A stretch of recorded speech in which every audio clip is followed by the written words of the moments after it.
India's number 1 varicose veins hospitals ఐబీసీను సంప్రదించండి. మీ నొప్పి లేని ప్రయాణాన్ని ప్రారంభించండి. నమస్తే, శ్రీ మాత్రే నమః, శ్రీ గురుభ్యో నమః. సుమన్ టీవీ ప్రేక్షకులకు స్వాగతం, సుస్వాగతం. నేను మీ Raghupriya, astrologist, psychologist, life coach, motivational speaker. ఈరోజు మనము జూలై నెల మాస ఫలితాలను తెలుసుకుందాము. ఇందులో భాగంగా ఈ మాసాన్ని మనము ఆషాఢ మాసం అంటాము. ఆషాఢ మాసము అంటే చంద్రుడు ఉత్తరాషాఢ పూర్వాషాఢ నక్షత్రంలో అంటే చంద్రమానం ప్రకారము చంద్రుడు సంచరించే నక్షత్రాన్ని బట్టి ఆ మాసానికి ఆ పేరు వస్తుంది. ఇప్పుడు చంద్రుడు ఉత్తరాషాఢ నక్షత్రంలో సంచారం చేస్తుండగా ఈ మాసానికి ఆషాఢ మాసం అని పేరు వచ్చింది. అయితే ఆషాఢ మాసాన్ని అందరూ దేనికి పనికి రాదు, ఆషాఢ మాసంలో మనం ఏ పనులు చేసుకోకూడదు అనే భావన అయితే ఉంది. అయితే ఈ మాసంలో మనము పూజలు వ్రతాలు చేసుకోవచ్చు, కానీ గృహప్రవేశాలు, ఉపనయనాలు, నామకరణాలు లాంటి శుభకార్యాలనైతే మనము చెయ్యము. అయితే ద్వాదశ రాశుల వారికి ఈ మాసంలో అనగా ఆషాఢము శ్రావణము కలగలిపిన ఈ మాసంలో ఎలా ఉండబోతోంది, స్త్రీలకు ఎలా ఉండబోతోంది, ఈ రాశిలో అంటే ఒక్కొక్క రాశిలో ఒక్కొక్క రంగంలో ఉన్న వాళ్ళకి, స్త్రీలకు, పురుషులకు, పిల్లలకు, ఉద్యోగస్తులకు, వ్యాపారస్తులకు, రాజకీయ నాయకులకు ఎలా ఉండబోతోంది అని సవివరంగా మీకు తెలియజేసుకుంటున్నాను. తదుపరి రాశి తులారాశి. ఈ రాశిలో ఉండే స్త్రీల ఆరోగ్యము హార్మోన్లో సమస్యలు తల ఎత్తుతున్నాయి. ఒత్తిడితో మెనోపాజ్ దశకు వచ్చిన స్త్రీలకు ఎక్కువగా సమస్యలు వచ్చే అవకాశం కనబడుతోంది. దీంతో పాటుగా శరీరము నీరసంతోనూ, ఎముకలు బలహీనపడ్డము అంటే బోన్ డెన్సిటీ మీకు తగ్గిపోయే అవకాశం ఎక్కువగా కనబడుతోంది. ఈ విషయంలో జాగ్రత్తలు తీసుకోండి. మానసిక స్థిరత్వానికి సాయపడే ఆహారం తీసుకోండి. అంటే ఫుల్ అగ్రెసివ్గా ఉండేవి, మసాలాలు, కారాలు, ఇలాంటివి, బయట ఫుడ్ ఇలాంటివి కొన్ని తగ్గించుకుని సాత్వికమైన సమతుల్యం కలిగినటువంటి అంటే బ్యాలెన్స్డ్ డైట్ అన్నమాట. ఇది కనుక తీసుకున్నట్టయితే కొంత ఉపశమనం కలిగి మీ ఆరోగ్యం మీ చేతుల్లో ఉంటుంది. అయితే జాగ్రత్తలు ఏం చేయొచ్చు అంటే కనుక ఇవి వంటింటి చిట్కాల లాంటి పరిహారాలు అన్నమాట. బాదము, అంజీరా ఈ రెండు పాలల్లో కలుపుకొని తాగినట్టయితే, బాదాన్ని ఎలా కలుపుకుంటాము అని అనొచ్చు, బాదాన్ని పొడి చేసుకుని అంజీరాని కూడా మిక్సీ చేసుకుని ఈ రెండింటినీ పాలల్లో కలిపి తాగినట్టయితే కనుక కొంత అనారోగ్య సమస్యలు తగ్గుతాయి. దీంతో పాటుగా పగలు పూట ఎవరికైతే నిద్రపోయే అలవాటు ఉంటుందో దాన్ని తక్షణమే మానుకునే ప్రయత్నం చేసుకోండి.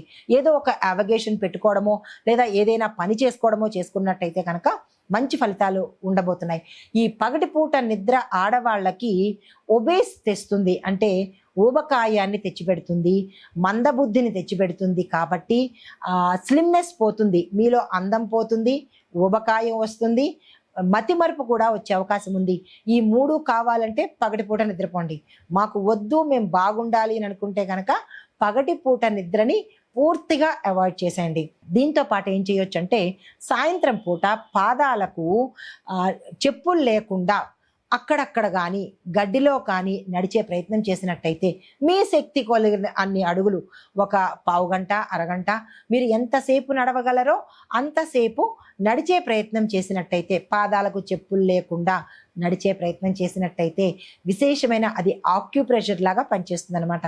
మన శరీరానికి స్విచ్ బోర్డ్ ఎక్కడంటే పాదాల్లోనే ఉంటుంది. కాబట్టి పాదాలలో అన్ని పార్టుల యొక్క స్విచెస్ అక్కడున్నాయి. కాబట్టి అన్ని పార్ట్లు సక్రమంగా పనిచేయాలంటే సాధ్యమైనంత వరకు మీ ఇంట్లో కానీ లేదా మీ ఆవరణలో కానీ చెప్పులు ధరించకుండా ఉంటేనే ఆరోగ్యం చక్కగా ఉంటుంది.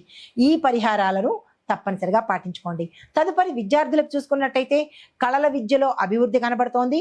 డిజైన్, ఫ్యాషన్ స్టడీస్ ఎవరైనా చేస్తున్నట్టయితే వాళ్ళకి విశేషమైన గ్రోత్ కనబడుతోంది. ఫోకస్ లోపించకుండా అంటే ఒకదాని మీదే ఫోకస్ పెట్టుకుని చదువుకున్నట్టయితే కనుక దానికోసం ప్రత్యేకమైన సమయం కేటాయించుకుని మీ గోల్స్ని రీచ్ అయ్యే అవకాశం కనబడుతోంది. ఈ 30 రోజులు వృధా చేసే ప్రయత్నం ఏ స్టూడెంట్ చేసుకోకండి. తదుపరి ఉద్యోగస్తులకు చూసుకున్నట్టయితే కనుక అధిక పని భారము మీ వంతు అవుతుంది, జాగ్రత్తలు తీసుకోండి. కానీ గుర్తింపు అయితే మీకు రాదు, లేట్గా వచ్చే అవకాశం కనబడుతోంది. అయినప్పటికీ పని భారం అయితే అంటే ఎక్కువ పని తీసుకునే ప్రయత్నం చేసుకోండి. కొత్త బాధ్యతలు వస్తే మొహమాటలు లేకుండా యాక్సెప్ట్ చేసే ప్రయత్నం చేసుకోండి. తదుపరి వ్యాపారస్తులకు చూసుకున్నట్టయితే కనుక మీ యొక్క క్లయింట్లు సంతృప్తిగా లేరు కాబట్టి మీ క్లయింట్లను సంతృప్తి పరిచేటట్టుగా, వాళ్ళు సాటిస్ఫై అయ్యేటట్టుగా మీ ప్రోడక్ట్స్ని ఉంచే ప్రయత్నం చేసుకోండి. డెలివరీలు తక్కువ టైంలో అంటే ఎక్కువ సమయం తీసుకోకుండా రైట్ టైంలో మీరు డెలివరీస్ కనుక ఇచ్చినట్టయితే మీ క్లయింట్స్, మీ వినియోగదారులు సంతృప్తి పొందుతారు. అయితే నూతన ఉత్పత్తుల మీద ప్రజల యొక్క స్పందన మెరుగుపడే అవకాశం ఉంటుంది. ఎప్పటికప్పుడు కొత్త కొత్త ఉత్పత్తులను మీ వ్యాపార జాగాలో ప్రవేశపెట్టుకోండి. వ్యవసాయదారులకు చూసుకున్నట్టయితే కనుక పువ్వులకు సంబంధించిన పంటలు, తులసి, అశ్వగంధ ఇలాంటి ఔషధ పంటల మీద దృష్టి పెట్టే ప్రయత్నం చేసుకోండి.